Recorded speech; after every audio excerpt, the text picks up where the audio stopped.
Hello, ഇന്നത്തെ നമ്മുടെ short വീഡിയോയിലെ ചടപടേ ഐറ്റം എന്താണെന്നറിയാമോ? നിങ്ങൾക്ക് എല്ലാവർക്കും ഒരുപാട് ഇഷ്ടമുള്ള ഇഡ്ഡലിപ്പൊടി ഇഷ്ടമില്ലാത്ത ആരല്ലേ? ഇഡ്ഡലിയൊക്കെ എടുത്ത് വെച്ചിട്ട് ഈ ഇഡ്ഡലിപ്പൊടിയൊക്കെ അങ്ങോട്ട് വെച്ച് അതിൻ്റെ നടുക്ക് ഒരു കുഴിയൊക്കെ അങ്ങോട്ട് കുത്തി കുറച്ച് വെളിച്ചെണ്ണയൊക്കെ അങ്ങോട്ട് ഒഴിച്ച് ചാലിച്ച് ആ ഇഡ്ഡലി മുക്കി കഴിക്കുമ്പോഴത്തെ ആ സ്വാദ്.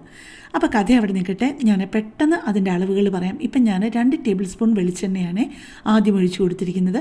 പിന്നെ അതിലോട്ട് 1/2 കപ്പ് ഉഴുന്നുപരിപ്പും 1/4 കപ്പ് കടലപ്പരിപ്പും.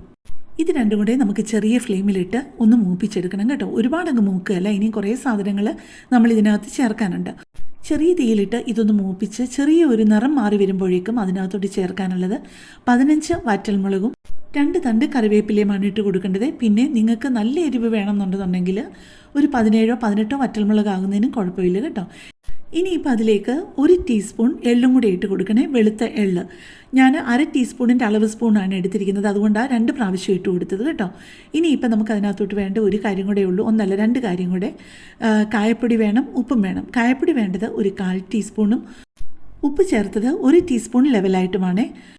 ഇഡ്ഡലിപ്പൊടി ഉണ്ടാക്കാനായിട്ട് യാതൊരു പാടുമുള്ളൊരു സംഗതിയല്ല. പക്ഷേ നമ്മൾ ശ്രദ്ധിക്കേണ്ട ഒരു കാര്യം, നമ്മുടെ ചേരുവകളൊന്നും കരിഞ്ഞു പോകാതെ ശ്രദ്ധിക്കണം. അപ്പം ലോ ഫ്ലെയിമിലും മീഡിയം ഫ്ലെയിമിലുമായിട്ട് ഇട്ടിട്ട് അത് ഒരുപോലെ ഫ്രൈ ചെയ്തെടുത്തിട്ട് അത് പൂർണ്ണമായിട്ട് അതിൻ്റെ ചൂട് പോയി കഴിയുമ്പോൾ മിക്സി ജാറിലോട്ടിട്ട് ചെറിയ തരിയായിട്ട്, ഇതേ കണ്ടല്ലോ ചെറിയ തരികളുണ്ട്, ഇങ്ങനെ പൊടിച്ചെടുത്ത ശേഷം വൃത്തിയുള്ള ഒരു പാത്രത്തിൽ ഇട്ട് വെച്ചിരുന്നു കഴിഞ്ഞാൽ ഇത് കുറേ നാൾ കേടാകാതിരിക്കും കേട്ടോ.